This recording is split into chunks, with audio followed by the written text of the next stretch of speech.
Hi, welcome back to Mike Makes It. You join me in the garage looking at my Rexon table saw. It's a BTS10A. This is a video I wasn't expecting to make. As you can see, I'm in the middle of chopping up a load of oak sleepers and the saw's failed on me. I've had it over a decade. It's done me very, very well. I've already had a little buzz out of the switch on the saw. I've got power coming in. This is an electromagnetic breaker switch, in the sense of you push a button, it engages. If the power trips out, it'll automatically shut the switch off so it wouldn't restart. But basically I've got power going in on the 2 pins there. Turn it over, this would be the power out, live and neutral again. Now that is actually giving me a supply out. So the switch, as far as I'm concerned, is working. If you look in there, I don't know if you can see at the back of the control box, that's where the switch sits. There's a filter assembly. I've got power going into that, and at the top of the board, power going out. So from that point of view, that's all good. Power going out would go to the motor. Motor's not turning, so basically I've got a cable that's fell off the motor, or the motor itself has failed. So what I need to do now is get into the saw, get direct access to the motor, which may be easier said than done. I think it's probably going to be easier to lift the table off. There doesn't seem to be any real access from underneath there. So yeah, join me. Let's see if I can get this up and running, and I'll get back chopping my wood up. Right, there you go. I've had a bit of a closer look at getting the motor out, and really access is very, very restricted. So I'm going in this way. You can see the motor spindle. There's 4 bolts, look like 10mm bolts. I'm going to undo those and the motor will drop out from the bottom. So that looks like the simplest way to get to it. The whole table that I thought I might be able to lift off is bolted from underneath, so I was wrong there. So yeah, let's get them 4 bolts out, drop the motor down, and we'll see what we got. Right, I didn't video that, probably just as well. The motor has been dismantled in situ near enough. I've had to turn the machine right upside down because I couldn't get access to the motor at all from the top. There may be a way of doing it, I couldn't find what it was today. I found 4 bolts on the motor thinking this was holding the whole assembly in, but in fact it wasn't. It just released the housing of the motor and left me with the armature, as you can see there. It gave me the opportunity to make sure everything's okay on here. Let's grab that. You can see the armature is a little bit burnt about, so what I'll probably do is spin that up on the lathe. You've seen me do that with an evolution saw, so we can do that in a minute. But I have found the original problem. In the motor housing itself, it's not a brushless motor, it's got brushes in there. You can see those slotted holes. You undo that, that's an access hole. Now deep down in that motor are the brushes. I'm not sure if I'm going to be able to get a torch down there to show you. You can just about see there's a brush sticking out there, as you'd expect if you take the armature out. But the one on the other side is stuck in.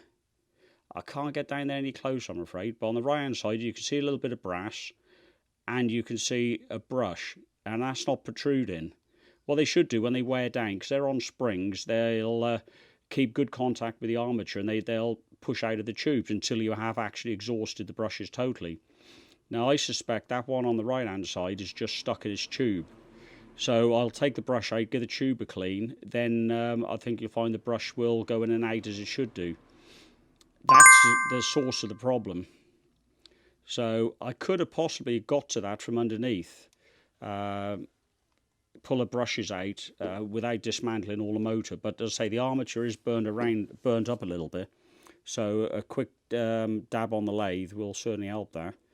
But yeah, let's get that brush out and see if we can free it up. There's the 2 brushes I've just took out. That one, get under the light, that's the one that was jammed up. You can see the end's a bit gnarled up. The other one still nice and shiny. And that's an indication the brush is, making good contact. That is an indication it's not. There's still a bit of life left in those brushes, so I'm going to put those back in. But what's happened, I believe, if we lift the motor up, sawdust and build up a grot, etc., down that brass tube where the brush should slide freely has just built up and has bound the brushiness in the tube, so it's not been able to move down as it's worn or as it wears. Hence the bad connection to the armature and the burning of the armature. So what I'm going to do is thoroughly clean this assembly here, put the armature in the lathe, give it a quick spin up. I don't want to take too much off, it's just a fraction, but just to give it a good surface, and well, reassemble it. And that's going to take me longer than I took to take it to bits, but never mind. Yeah, so I'll get that clean up, a couple of good long cotton buds in there, and a trip to the lathe I think is coming up. Right, I've got the armature ready to go into the lathe.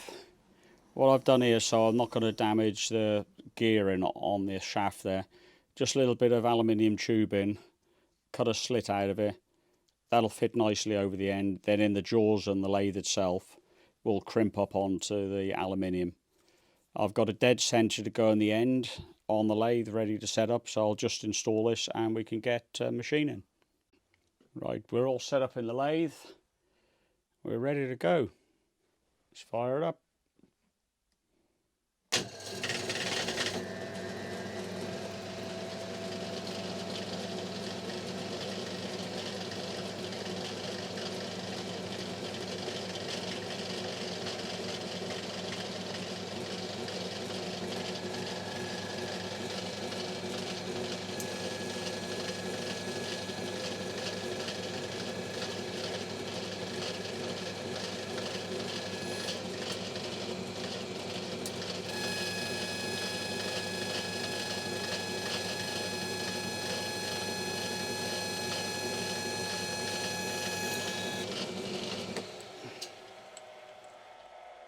There we go. Not quite like brand new, but good as. What I need to do is just clean. Let's get a little bit closer for you. Turn the camera, bear with me. Oh, sorry. In the segments, there's a little bit of copper debris. I'm just going to clean those out with a very sharp knife. And that can be refitted. So, well, I'm very happy how that went. Bit like the Evolution. If you've got a lathe, you can easily redo these nice and easily. So that's that done. Now back to the old gearbox in the motor. We'll put that back together and clean those brush tubes up. Then yeah, it's simply reverse of what I've done. It's probably take an hour or so, but hopefully you'll see the end result of the motor running. All right, there you go. Saw's all back together. I've squared it all up, made sure everything's okie dokie as it should be, so I'll get square cuts if it's going to work. Yeah, obviously the motor's reassembled. Well, let's fire it up. This is genuinely the first time that I've tried it, so yeah, magic smoke or turn of a saw blade.